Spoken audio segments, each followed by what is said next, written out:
Hello friends, welcome to Hemarao kitchen. நம்ம இன்றைக்கி பார்க்க போகிறது ஒரு பிரேக்ஃபாஸ்ட் ரெசிபி தாங்க. சரிங்களா? நம்ம கோதுமை ரவை வச்சு ஒரு இன்ஸ்டன்ட் தோசை பண்ணலாம். சரிங்களா? ஒரு 1/2 ரெடி ஆகிடும் குயிக்காக. ஓகே, இப்போ நம்ம அதுக்கு தேவையான பொருட்கள் பார்க்கலாம். வாங்க பார்த்துக்கலாம். இப்போ நான் கோதுமை ரவை இதில் 2 கப் எடுத்துக்கிறேன்.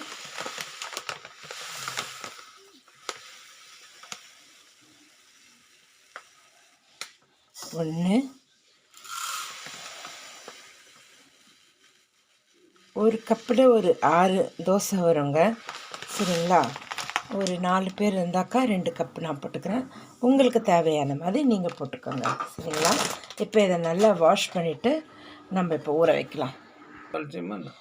நான் ஏன் சன்னியில் எடுத்தேன்னா, இந்த சன்னியில் வச்சு நீங்கள் வாஷ் பண்ணும்போது குயிக்காக தண்ணிலாம் இருந்துடும். அதனால தான் இந்த மாதிரி சன்னி வச்சு அலசிக்கோங்க. டக்குன்னு தண்ணியெல்லாம் அது ரிலீஸ் ஆகிடும் இல்லைங்களா? அதனால்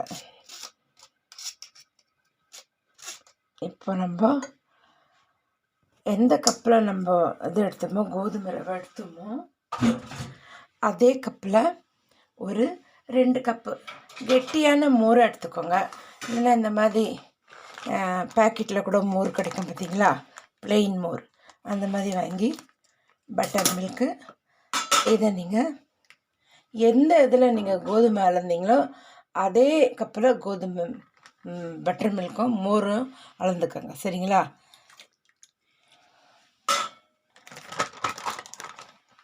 இல்லை தயிரை கூட மோராக்கி கெட்டியாக நீங்கள் ஊற்றிக்கலாம், ஒன்றும் பிரச்சனை இல்லை.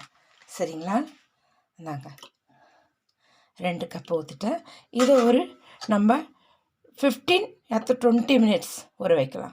சரிங்களா? இது ஊறிட்டு இதை நம்ம அரைச்சிக்கலாம். அதுக்கப்புறம் பார்க்கலாம் 20 மினிட்ஸ்க்கு அப்புறம். இப்போ ஒரு 15 நிமிஷம் ஆகிடுதுங்க. பாருங்கள், நம்ம ஊற்றின மோர் அதை அப்சர்வ் பண்ணிக்கிச்சு நல்லா. சரிங்களா? இப்போ நம்ம அரைச்சிக்கலாம். தோசை மாவு எப்படி அரைப்போம் அதே மாதிரி. இதுக்கு நம்ம ஜாஸ்தி தண்ணி விட தேவையில்லைங்க. இந்த மொத்த மாவுக்கு ஒரு கப்பு தண்ணி விட்டால் போதும். நான் 2 பாகமாக பண்ணி அரைச்சிட்டு உங்களுக்கு காட்டுறேன். சரிங்களா? 1/2 கப்பு தண்ணி இப்போ விட்டுக்கலாம். இதுக்கு 1/2 கப்பு தண்ணி விட்டுக்கலாம். சரிங்களா? பாருங்கள், அரைச்சிட்டேன். நல்லா இந்த மாதிரி நம்ம எப்படி இட்லி மாவு அரைக்கிறோம் தோசை பதத்துக்கு அரைச்சிக்கலாம். சரிங்களா? இப்போ நம்ம உப்பு சேர்த்து சுட வேண்டியதாங்க. இப்போது இந்த மாவுக்கு வேண்டிய உப்பு நம்ம போட்டுக்கலாங்க. சரிங்களா? நீங்கள் உங்களுக்கு ஏற்ற மாதிரி தேவையான உப்பு போட்டுக்கோங்க. இதை நீங்கள் இமீடியட்டாக சுடணுன்னா நம்ம சோடா இல்லைன்னா ஈனோ சால்ட்டு அது போட்டு சுட்டுக்கோங்க. இல்லைன்னா தோசை மாவு மாதிரி இதை அரைச்சி ஒரு 4-5 ஹவர் விட்டுட்டிங்கன்னா அதுவே தானாக பொங்கி வந்துடும். அப்போது நீங்கள் சுடலாம். இன்ஸ்டன்ட் தோசை தாங்க இது. நீங்கள் சுடணுன்னா அப்போவே சுட்டுக்கலாம், இல்லை வச்சு சுடணுன்னாலும் சுடலாம். எப்படி வேணும்னு நீங்கள் ட்ரை பண்ணலாம். சரிங்களா? இப்போ நான் இன்ஸ்டண்ட்டாக தாங்க சுட போகிறேன். இப்போ நான் ஒரு ஹீனோ, இந்த மாதிரி ஹீனோ ஃப்ரூட் சால்ட்டு ஒன்று சேர்த்துக்கிறேன். சரிங்களா? கொஞ்சமாக தண்ணி ஊற்றிக்கோங்க. அவ்வளோதான். இது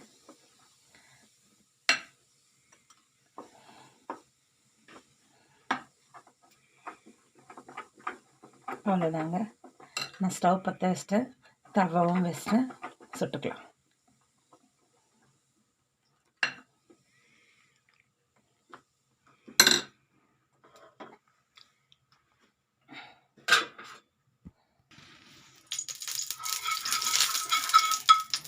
கொஞ்சமாக எண்ணெய் விட்டுக்கலாம். சுட ஆரம்பிச்சிடலாங்க. கரெக்டாக இருக்குது பாருங்கள்.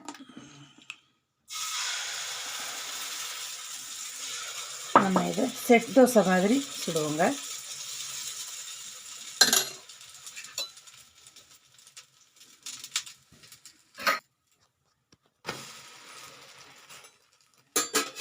ரெண்டு பக்கமும் எண்ணெய் விட்டு இந்த மாதிரி சுட்டு எடுத்துக்கலாங்க. சரிங்களா? பாருங்கள், சூப்பரான தோசை ரெடி ஆகிடுச்சு. இதை நீங்கள் பெருசாக சுடணுன்னாலும் சுடலாம், இல்லை இந்த மாதிரி செட் தோசை மாதிரி இந்த மாதிரி ஒரு ரவுண்டாக சுட்டாலும் சுடலாங்க. சரிங்களா, அது உங்கள் விருப்பப்படி சுட்டுக்கோங்க. இப்போ நான் ஒரு 4-5 சுட்டுட்டு உங்களுக்கு பார்க்கலாம், நம்ம ப்ளேட்டிங் பண்ணும்போது காட்டுறேன்.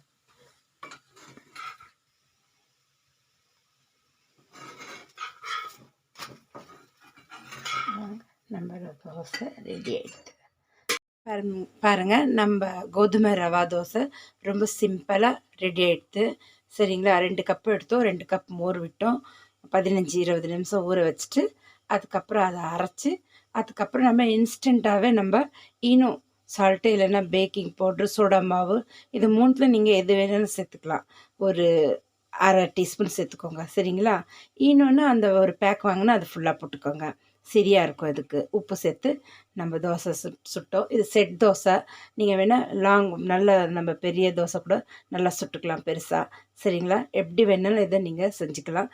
இது கூட நீங்கள் சட்னி, தக்காளி சட்னி, வெங்காய சட்னி எது வேணாலும் வச்சு சாப்பிடுங்க.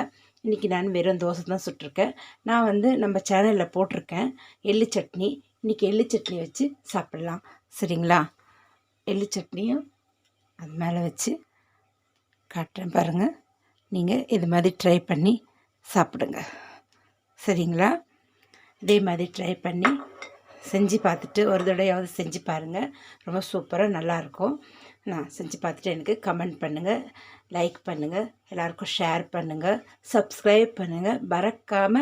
மறக்காமல் பெல் ஐக்கனை ப்ரெஸ் பண்ணுங்கள். அப்போ தான் நான் போடுற வீடியோ உடனே உங்களுக்கு வந்து சேரும்.